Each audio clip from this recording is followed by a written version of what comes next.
لہذا جو علم آپ کو ملا ہوا ہے اس پر بھی آپ اللہ کا شکر ادا کریں, اور وہ بھی عام لوگوں سے بہت زیادہ ہم نے علم دیا ہے. تو یہ اللہ کی دین ہے, اللہ کی فضل ہے, اللہ کا فضل ہے آپ کے اوپر. ہم چاہیں تو یہ علم بھی لے لیں آپ سے. تو جتنا علم اللہ نے آپ کو دیا یہ اللہ کی طرف سے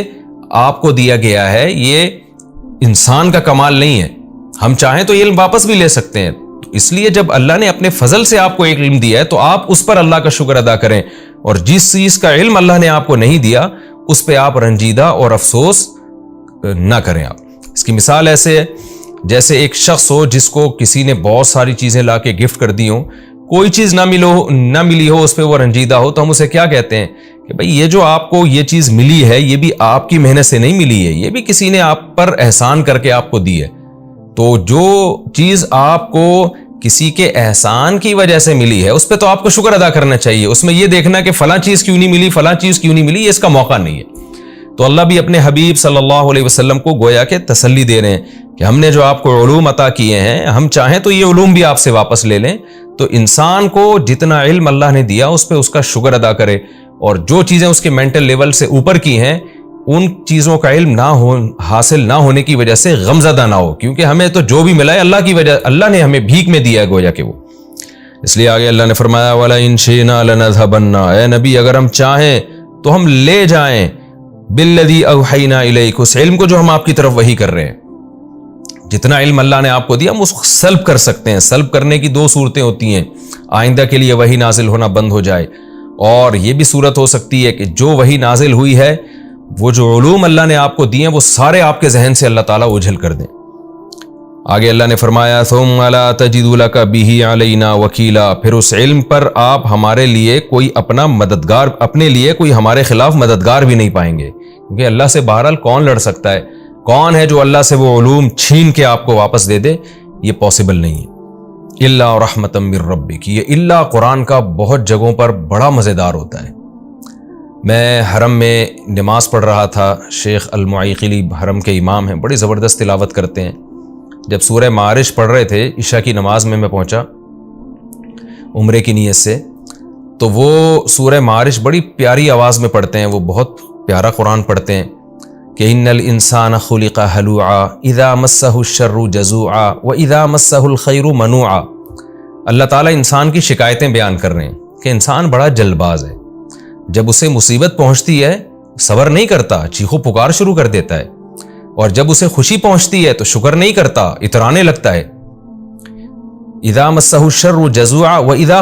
مسہ الخیر منوعا, اور بخل کرنے لگتا ہے. الا المصلین, یہاں بھی الا ہے, اللہ فرماتے ہیں ہاں, الا کا مطلب آسان ترجمہ ہوگا ہاں, کچھ لوگ ہیں جو ایسے نہیں ہیں. المصلین, جو نمازیں قائم کرتے ہیں. والذین الا المصلین الذین هم علی صلاتهم یحافظون, جو اپنی نمازوں کی حفاظت کرتے ہیں. لاماناتهم وعہدهم راعون, اپنی امانتوں اور معاہدوں کی پابندیاں کرتے ہیں.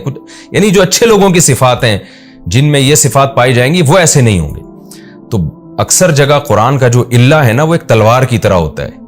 کہ اللہ, کچھ لوگ ایسے ہیں, یعنی اللہ تعالیٰ گویا ٹاپک کو بالکل چینج کر رہے ہوتے ہیں. یہاں بھی ایسا ہے, علماء لکھتے ہیں کہ جب رسول اللہ صلی اللہ علیہ وسلم پر یہ آیات نازل ہوئی ہوں گی تو آپ صلی اللہ علیہ وسلم کا دل کیسے ہل گیا ہوگا کہ اللہ ایک گویا کہ ایک طرح کی صورتاً تو یہ دھمکی ہے کہ اگر ہم چاہیں تو جو علم اے محمد صلی اللہ علیہ وسلم, جو علوم ہم نے آپ کو دیے ہیں ایک سیکنڈ میں سارے ختم کر دیں ہم. تو علماء کہتے ہیں آپ صلی اللہ علیہ وسلم کا دل کیسا دہل گیا ہوگا یہ آیت سن کے کہ بھئی اللہ تو بڑا مستغنی ہے, وہ تو سیکنڈوں میں مجھ سے سارے علوم چھین سکتا ہے. اور پیغمبر کے دل میں جو قدر ہوتی ہے نا جس نعمت کی, سب سے زیادہ وہ ہے علم. ایک کروڑ پتی ارب پتی آدمی ہو جو پیسے پہ بڑا مرتا ہو, ہر وقت دولت کی فکر میں لگا رہتا ہو, اسے سب سے بڑا کھٹکا یہ ہوتا ہے کہ مجھ سے دولت چھن نہ جائے. ایسے موقع پہ حکومت, کوئی پاورفل ریاست اس سے آ کے کہے یا بادشاہ اس سے آ کے کہے کہ میں چاہوں تو سیکنڈوں میں تمہاری دولت تم سے چھین لوں, تو آپ سوچئے جو سیٹ جس کے دل میں پیسے کی محبت ہے وہ ویسے ہی ہر وقت ڈرا رہتا تھا جیسے کہ دولت مند لوگ ڈرتے ہیں. جس چیز سے انسان کو محبت ہوتی ہے نا اس کے بارے میں خوف ہوتا ہے کہ چھن نہ جائے. تو وہ پہلے ہی ڈرا بیٹھا تھا کہ یار یہ کہیں اتنی بڑی نعمت مجھ سے چھن نہ جائے, اوپر سے ایک بادشاہ یہ پیغام بھجوا دے کہ میں جب چاہوں تم سے چھین لوں، یہ سب میرے اختیارات میں، تو کیسا ڈر جائے گا، اور وہ تو یعنی اور زیادہ ڈپریشن میں چلا جائے گا۔ تو پیغمبروں کی نظر میں جو سب سے بڑی اور ویلیویبل نعمت ہے نا، وہ علم ہے۔ پیغمبر دولت پہ نہیں مرتے، وہ تو دنیا کو مسافر خانہ سمجھتے ہیں۔ تو سوچئے جب رسول اللہ صلی اللہ علیہ وسلم کو اللہ نے یہ آیت سنائی اور آپ پر یہ آیت نازل کی کہ اے محمد صلی اللہ علیہ وسلم، اگر ہم چاہیں تو سیکنڈوں کے اندر یہ سارے علوم آپ سے چھین لیں، اور پھر آپ کوئی مددگار بھی نہیں پائیں گے اپنا جو ہم سے یہ علوم لے کر آپ کو دے دے، تو کیسی بجلی گری ہوگی سید الانبیاء صلی اللہ علیہ وسلم کے دل پر۔ اس لیے اللہ نے اللہ کی تلوار چلا دی کہ اے محمد آپ غم نہ کیجئے، الا رحمتا من ربک، ہاں تیرے رب کی رحمت، ان فضلہ کان علیک کبیرا، واقعی اس کا فضل تیرے اوپر بہت زیادہ ہے۔ کیا مطلب؟ جس پر اتنا زیادہ فضل ہو اور تیرے رب کی رحمتیں بھی ہوں تو وہ پھر علوم دینے کے بعد چھینتا نہیں ہے۔ تو علماء کہتے ہیں اس اللہ کی تلوار جو چلی ہے نا، اس سے سید الانبیاء صلی اللہ علیہ وسلم کو تسلی حاصل ہوئی ہے کہ میرا رب مجھ سے چھینے گا نہیں ہے، کیونکہ اللہ نے کہہ دیا اللہ رحمت من ربک، تیرے رب کی رحمت، ہاں اگر تیرے رب کی رحمت ہو تو پھر یہ نہیں ہوگا۔ اور اگلی آیت میں بتا دیا کہ رحمت ہوگی، کیوں؟ ان فضلہ کان علیک کبیرا، اے محمد صلی اللہ علیہ وسلم بے شک اس رب کا فضل تیرے اوپر کبیرہ بہت زیادہ ہے۔ تو جب جس پر بہت زیادہ فضل ہوتا ہے اس سے اللہ نعمتیں چھینتا نہیں ہے۔ آگے اللہ فرما رہے ہیں قل ان اجتمعت الانس، اے نبی آپ ان سے کہہ دیجئے، اب جو اللہ نے آپ صلی اللہ علیہ وسلم کو علوم دیے، ان علوم میں قرآن تو سب سے بڑا علم ہے، اور آپ صلی اللہ علیہ وسلم کے نبی ہونے کی بہت بڑی دلیل ہے۔ تو مشرکین، آپ کو پتہ ہے نا پچھلے سے پچھلے رکوع میں کیا وہ تانے دیا کرتے تھے مشرکین، کہ آپ صلی اللہ علیہ وسلم کی نبوت پر اعتراض کیا کرتے تھے، جیسے سورہ بنی اسرائیل میں آیا کہ ان تتبعون الا رجلا مسحورا، تم تو ایک معاذ اللہ ایسے شخص کی اتباع کر رہے ہو جس پہ جادو ہو گیا ہے۔ تو اس طرح کی باتیں کرتے تھے۔ تو اللہ نے بتایا کہ اے مشرکین، اگر تم یہ سمجھتے ہو کہ یہ علوم اللہ نے نہیں دیے پیغمبر صلی اللہ علیہ وسلم کو، خاص طور پہ جو قرآن ہے، بلکہ انہوں نے خود سے یہ گھڑ لیا ہے اور نسبت اللہ کی طرف کر رہے ہیں، تو اے نبی آپ ان کو اعلان کر کے بتا دیجئے کہ میں تو اکیلا ہوں نا، میں نے معاذ اللہ فرض کر لو اکیلے یہ قرآن بیٹھ کے بنایا اور یہ آیتیں میں تمہیں سنا رہا ہوں، میں تمہیں چیلنج کرتا ہوں کہ تم اکیلے نہیں، تمام انسان اور تمام جنات مل کے اس جیسا تم بھی قرآن لے آؤ نا، اور تم سب ایک دوسرے کی مدد کرو۔ ایک تو یہ ہوتا ہے نا کہ سارے اپنے طور پہ بیٹھ کے آیتیں بنانا شروع کر دیں، تو کوئی نہ کوئی تو ممکن ہے نکال کے لے آئے ایسی آیتیں۔ بھی سارے شعراء، سارے خطیب جب بیٹھیں گے کہ بھئی ہم بھی ایسا مضمون بنانے کی کوشش کرتے ہیں جس کا انداز بیان ایسا ہو اور اس کے مضامین ایسے ہوں، تو ہزاروں لوگ جب مل کے کام کرتے ہیں تو کوئی نہ کوئی تو کامیاب ہو جاتا ہے نا۔ تو اللہ کہتے ہیں یہ طریقہ بھی اختیار کرو، اور اگر اس میں ناکام ہو جاؤ، کوئی بھی اس جیسا قرآن نہ لا سکے، تو پھر سب مل کے کوشش کرو کہ بھئی ہم ایک دوسرے کو مشورہ دیتے ہیں کہ ایک آیت بناؤ، اور پھر بڑے بڑے فصیح اور بلیغ شعراء کو لے کر آؤ، خطیبوں کو لے کر آؤ، ان سے کہو کہ بھئی اس آیت میں بتائیں کہ کیا ہم چینجنگ کریں کہ یہ ایسی بلیغ بن جائے جیسے قرآن کی آیت ہے، اور یہ جملہ، یہ سینٹنس آپ بتائیے، ایسا مضمون ہم پیش کریں لوگوں کے سامنے۔ تو سارے خطیب مل کے جو ہے نا، جیسے اس کی مثال ایسے نا جیسے آپ کوئی بہت بہترین مضمون لکھتے ہیں، میں نے ایک ٹاپک دے دیا کہ بھئی یہ ایک ٹاپک ہے، 1000 طلبہ کو میں نے ذمہ لگا دیا کہ سب اس ٹاپک پر بہت اچھا لکھیں، تو ظاہر ہے ان ہزاروں میں ایک تو ایسا ہوگا نا جو سب سے اچھا ہوگا، تو وہ کتنا اچھا ہوگا۔ تو ایک طریقہ تو یہ ہے چیلنج کا، لیکن قرآن کہہ رہا ہے کہ تم ہزاروں مل کے بھی کرو گے نا تو پھر بھی اتنا اچھا نہیں بنا سکتے جیسا قرآن ہے۔ اور ایک طریقہ یہ، میں ایک ٹاپک دیتا ہوں اور 1000 طلبہ کے ذمہ لگاتا ہوں کہ تم سب مل کے ایک ٹاپک لکھو، لہذا جو الگ الگ ٹاپک پر جب تم نے مضمون لکھا ہے تو سب ایک دوسرے کو سے کریکشن کرواؤ، اور کریکشن کر کے بلاغت کی انتہا تک پہنچا کے ایک مضمون لے کر آؤ۔ تو وہ سارے مل کے بھی ایک مضمون ایسا نہ بنا سکیں،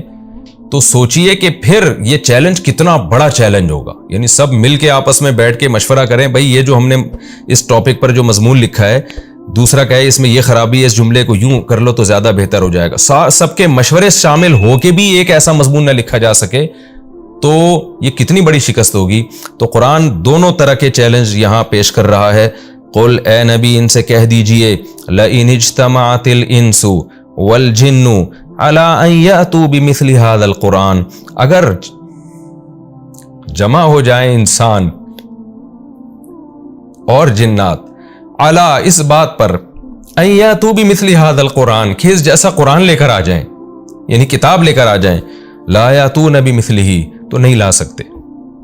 یہ بھی عجیب بلاغت ہے قرآن کی۔ ایک تو آپ جب کسی کو چیلنج کرتے ہیں تو چیلنج کا ایک طریقہ یہ ہوتا ہے کہ آپ اس کو چیلنج دے دیتے ہیں کہ تم کر کے دکھاؤ، اگر تم نے کر لیا تو ہم ہار مان جائیں گے،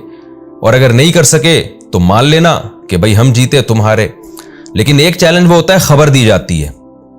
کہ ہم پہلے سے بتا رہے ہیں کہ یہ پاسبل نہیں ہے۔ جب آپ کو اپنی فتح کا 100% یقین ہوتا ہے نا تو پھر آپ کے چیلنج کا اسٹائل اور انداز یہ ہوتا ہے کہ بھئی میں تمہیں چیلنج کر رہا ہوں اور میں تمہیں پہلے بتا دوں کہ 100% ہارنا تم ہی نے ہے۔ تو قرآن کا یہ دوسرا انداز ہے، قرآن خبر دے رہا ہے، چیلنج کے انداز نہیں کر رہا کہ تم بھی کرو ہم بھی کرتے ہیں، ہم تو لا رہے ہیں تم بھی لے کر آؤ تو دیکھتے ہیں ایسا پاسبل ہے یا نہیں ہے، اگر پاسبل نہیں ہے تو مان لینا، پاسبل ہو گیا تو نہ ماننا۔ قرآن خبر دے رہا ہے لا یاتون بمثلہ، اے نبی آپ ان کو خبر دے دیئے کہ یہ پاسبل ہی نہیں ہے۔ وَلَوْ كَانَ بَعْضُهُمْ لِبَعْضٍ ظَهِيرًا، یہ انفرادی طور پر یہ محنت کریں یا ایک دوسرے کے ساتھ مددگار بن جائیں تو بھی ممکن نہیں ہے یہ۔ وَلَقَدْ صَرَّفْنَا لِلنَّاسِ فِي هَذَا الْقُرْآنِ، اے اللہ یہ چیلنج تو قرآن میں کئی بار دے چکا ہے، اور جو آیتیں تو پیش کر رہا ہے جس طرح سے، یہ آیتیں تو بار بار درس میں آ رہی ہیں۔ تو اس کا قرآن نے جواب دیا البتہ تحقیق ہم نے لوگوں کے لیے، انسانوں کے لیے اس قرآن میں آیتوں کو پھیر پھیر کے بیان کیا ہے۔ پھیر پھیر کا مطلب مختلف انداز سے انہی مضامین میں تکرار کی ہے، اس کو ریپیٹ کیا ہے تاکہ لوگوں کی سمجھ میں بات آئے، تاکہ لوگ اس پر ایمان لے کر آئیں۔ لیکن اللہ فرماتے ہیں من کلی مثل، ہر طرح سے کی مثالوں کو ہم نے بار بار ریپیٹ کیا ہے مختلف انداز سے۔ صرفنا کا معنی ہوتا ہے مختلف انداز سے پھیر پھیر کے بیان کرنا۔ فَأَبَى أَكْثَرُ النَّاسِ، اللہ شکایت کر رہے ہیں لیکن اکثر لوگ سوائے انکار کے کسی اور آپشن کو قبول نہیں کرتے، وہ پھر بھی انکار کر رہے ہیں اس قرآن مجید کا۔ وقالوا، اور کیسے بیہودہ اعتراضات کرتے ہیں سید الانبیاء محمد صلی اللہ علیہ وسلم پر۔ ہم ان کے سامنے یہ آیتیں پیش کر رہے ہیں کہ ان کا جواب لے کر آؤ، لیکن وہی ایک ضد اور ہٹ دھرمی والی بات، وہ کیسے مطالبے کرتے ہیں لن نؤمن لک، اے محمد صلی اللہ علیہ وسلم ہم آپ پر ایمان نہیں لے کر آئیں گے حتی تفجر لنا من الارض ینبوعا، آپ معجزے دکھائیں ہمیں، آپ جب تک زمین پہ اشارہ کر کے ہمارے لیے چشمہ جاری نہیں کر دیتے اس وقت تک ہم ایمان نہیں لے کر آئیں گے۔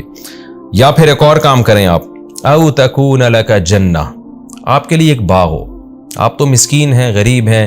پیون زدہ کپڑے پہنتے ہیں، گھر میں 40 دن آپ کے چولہا نہیں جلتا، تو آپ کے لیے ایک باغ ہونا چاہیے، اشارہ کریں باغ پیدا ہو جائے، من نخیل کھجور کا، وعنب انگوروں کا۔ عرب میں سب سے زیادہ مرغوب پھل جو تھے وہ کھجور اور انگور تھے، بہت زیادہ کھایا بھی کرتے تھے، انگور پیدا ہوتا تھا طائف میں اور کھجور تو پورے عرب میں ہی پیدا ہوتا تھا۔ او تکون لک جنت من نخیل وعنب، یا آپ کے لیے انگور اور کھجوروں کے باغات ہوں، فتفجر الانہار، اور پھر ان کو سیراب کرنے کے لیے نہریں بھی آپ نے خود ہی جاری کرنی ہے، اس میں اشارہ کریں فتفجر الانہار خلالہا، ان کے بیچوں بیچ خوبصورت نہریں جاری ہوں، دریاں جاری ہو جائیں، تفجیرہ بہتے ہوئے دریا، خوب پانی اس میں پھوٹ رہا ہو۔ او تسقط السماء، دوسرا یہ جو آپ بار بار کہتے ہیں نا کہ اللہ کا عذاب آئے گا عذاب آئے گا، تو کما زعمتا، جیسے کہ آپ کے دعوے ہیں نا اس حساب سے آپ ایسا کریں کہ پتہ نہیں کب آئے گا عذاب، آپ خود کیوں نہیں گرا دیتے آسمان ہمارے اوپر، معاذ اللہ، آپ گرائیں آسمان ہمارے اوپر کسفن ٹکڑوں کی شکل میں، آسمان کے ٹکڑے آ کے ہم پہ گرنا شروع ہو جائیں۔ او تاتی باللہ، یا جس اللہ کی آپ بات کرتے ہو تو ہمیں نظر ہی نہیں آتا، اس کو تو ہم نے دیکھا نہیں ہے۔ او تاتی باللہ، آپ لے آئیں اس اللہ کو، والملائکۃ، اور فرشتوں کی بات کرتے ہو آپ، وہ بھی ہمیں نظر نہیں آتے، قبیلہ ہمارے سامنے لا کے دکھائیں آپ۔ آج یہی اعتراضات ملحد اور جو سائنس پرست لوگ ہیں نا، بالکل یہی اعتراضات آج وہ مذہب پہ کرتے ہیں کہ ہم نے نہ اللہ کو دیکھا، ہم نے نہ فرشتوں کو دیکھا، تو ہم کیسے ایمان لے آئیں۔ قرآن نے ان تمام باتوں کا کیا جواب دیا، وما اوتیتم من العلم الا قلیلا، کہ آج بھی انسان کو نا اپنی سائنسی ترقی پہ بہت ناز ہے، جو کائنات میں جتنا علم ہے نا، انسان اس کے 0.00001% تک بھی نہیں پہنچا ہے، لیکن اتنے تھوڑے علم پہ تکبر اتنا ہے کہ خدا کی آنکھوں میں آنکھیں ڈال کے بات کر رہا ہے اور اپنے بنانے والے کا اور اس کے پیغمبروں کا انکار کر رہا ہے اور ان سچے پیغمبروں کی باتوں کا انکار کر رہا ہے۔ تو یہ جیسے پہلے مشرکین کا جو انداز تھا، آج بھی وہی انداز ہے آج کے ملحدین کا۔ اللہ کہتا ہے او یکون لک بیت من زخرف، یا ایک اور بات ہم آپ سے چاہتے ہیں کہ آپ کے لیے ایک گھر ہو سونے کا۔ آپ تو بھائی اللہ کے لاڈلے ہو نا، آپ کہتے ہو میں اللہ کا لاڈلا پیغمبر ہوں، تو یہ غربت میں کیوں آپ کا وقت گزر رہا ہے؟ سونے کے آپ کے پاس محلات ہونے چاہیے۔ او ترقی فی السماء، دوسرا یہ کہ آپ کے تو اللہ سے اتنے تعلقات ہیں اور آپ اللہ کے محبوب ہو، اور ظاہر ہے جب آپ پیغمبر ہو تو آپ کے پاس تو بڑی طاقتیں ہوں گی، تو آپ آسمان پہ کیوں نہیں چلے جاتے؟ ہمارے سامنے آپ جائیں، آسمان کو چھو کے آئیں۔ وَلَن نُؤْمِنَ لِرُقِيِّكَ، اور پھر بطور مذاق کے یہ بھی کہتے تھے کہ اے محمد صلی اللہ علیہ وسلم، یہ نہ سمجھنا کہ آپ آسمان پہ چلے گئے اور نیچے آ گئے تو ہم مان جائیں گے، کیونکہ معراج پہ تو نبی نے دعویٰ کیا تھا نا میں آسمان سے ہو کے آیا ہوں، تو یہ نہ سمجھ لینا کہ آپ چلے گئے اور نیچے آ گئے تو ہم مان لیں گے، نہ نہ نہ نہ، حتیٰ تنزل علینا کتابا، ہم اس وقت تک نہیں مانیں گے جب تک آپ ہمارے اوپر ایک کتاب لے کر نہ آئیں، نقرأہ، جس کو ہم پڑھیں، اپنی آنکھوں سے دیکھیں۔ اس کتاب سے یا تو قرآن مراد ہو سکتا ہے کہ جبریل کیوں لے کر آ رہے ہیں، آپ آسمان پہ جاؤ، اللہ آپ کو کتاب دے، ہم دیکھیں لے کر آ رہے ہیں اور پھر لے کر آئیں تو ہم پھر مانیں گے واقعی اللہ نے دی آپ کو۔ یہ تو آپ پہ جبریل آ رہا ہے، نہ جبریل ہمیں نظر آتا ہے نہ وہی ہمیں نظر آتی ہے۔ اور دوسرا، اس کتاب کا مطلب دستاویز ہو سکتی ہے کہ آپ آسمان پہ جائیں تو خدا کی طرف سے کوئی سرٹیفکیٹ ملے آپ کو، دستاویز ہو جس پہ اللہ کے سائن ہو، جیسے عربوں میں عادت تھی مہر ہو، ہمیں یقین آ جائے کہ واقعی آپ اللہ سے ملاقات کر کے آ رہے ہو، تو ورنہ ایسا نہ ہو نظر کا دھوکہ ہوگا، پھر تو یہ ہو سکتا ہے نظر کا دھوکہ ہو جائے ہمیں، تو ایسے جائیں اور ہمارے سامنے یہ سب چیزیں لے کر آئیں۔ تو ہمارے نبی کو اللہ حکم دے رہا ہے کہ ان سب باتوں کا ایک جواب دیں آپ، کیسے آرے چلتے ہوں گے رسول اللہ صلی اللہ علیہ وسلم کے دل پہ جب ایسے بیہودہ اعتراضات ہوتے ہوں گے، اور نبی کا ویژن کتنا کلیئر، جب ایسے مطالبے کیے گئے ایک ہی بات کہ میں بشر ہوں، میں انسان ہوں، میں پیغمبر ہوں، میں اللہ کا پیغام تم تک لے کر آیا ہوں، میں نے خدا ہونے کا دعویٰ تھوڑی کیا ہے۔ تو قل، اے نبی ان سے کہہ دیجئے، سبحان ربی، میرا رب ہر عیب سے پاک ہے، میں یہ سارے کام کرنے لگوں تو تم تو مجھے کو خدا بنا لو گے، میں تو انسانوں کو خدا سے ملانے آیا ہوں، نہ کہ خدائی کا دعویٰ کرنے آیا ہوں۔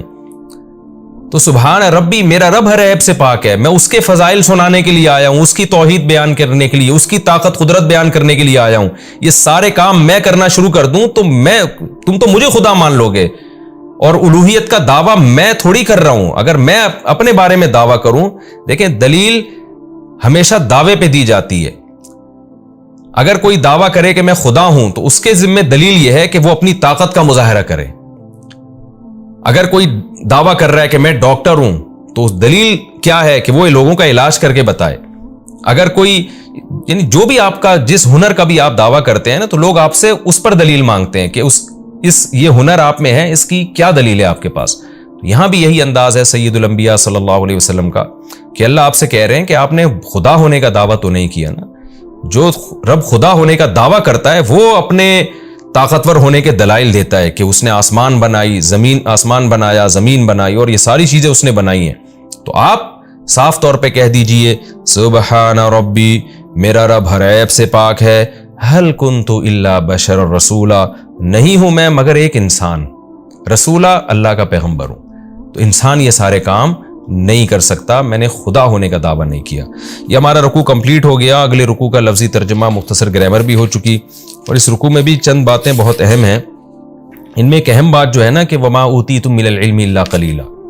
آج بھی بہت سی باتیں ایسی ہیں جو ہمارے مینٹل لیول سے اوپر کی ہے، ہمیں اس کی گہرائی میں نہیں جانا چاہیے، اور اپنی صلاحیتوں کو، ان چیزوں کو سمجھنے میں برباد بھی نہیں کرنا چاہیے۔ یہ جو ڈارون نے نظریہ پیش کر دیا نا کہ انسان بندر سے وجود میں آئے، یہ بھی ایسی چیز ہے۔ سائنس کے ذریعے ہم یہ اندازہ لگا نہیں سکتے کہ انسان کی ابتدا کیسے ہوئی، یقینی طور پر اندازہ لگانا ناممکن ہے۔ تو اس کا اصل جواب یہ تھا کہ کہہ دیتے ہمیں نہیں پتا کیسے پیدا ہوا۔ تو اب ہم پیغمبروں سے پوچھیں گے جن کے برحق ہونے کی دلیل قائم ہو چکی ہے۔ تو اگر آپ پیغمبر کی سیرت پہ اور ان کی تعلیمات پہ غور کرتے ہیں تو آپ کا دل گواہی دے گا کہ یہ اللہ کے بھیجے ہوئے پیغمبر ہیں، تو پھر ان کی خبر پہ آپ کو یقین کرنا پڑے گا کہ انسانیت کی ابتدا آدم سے ہوئی ہے۔ یہ میں فرض کر لیتا ہوں کہ اب مان لیا جائے کہ انسانیت کی ابتدا آدم سے ہونا یہ سائنس سے ثابت نہیں ہوتا، ورنہ حقیقت یہ کہ تھوڑی سی کھوپڑی انسان استعمال کرے تو یہ سائنس سے یہ بات ثابت ہوتی ہے۔ آج اتنی آبادی ہے اور اس آبادی کو آپ پیچھے لے کر جائیں تو یہ گراف ایسے جائے گا قلت کی طرف،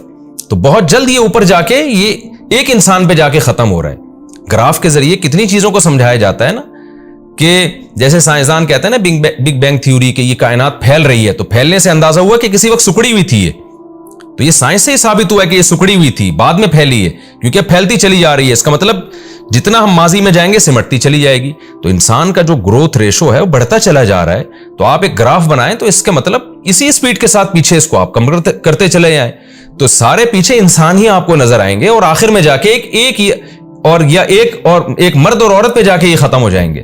2 اور 2 4 کی طرح بات ہے، لیکن کیسے خدا کے بغاوت ہے اور کیسے خدا کا انکار اور خدا کی تعلیمات کے انکار میں انسانوں نے کیسے فضول نظری اور فلسفے گھڑے ہیں تاکہ خدا کو اپنی ڈکشنری سے نکالیں۔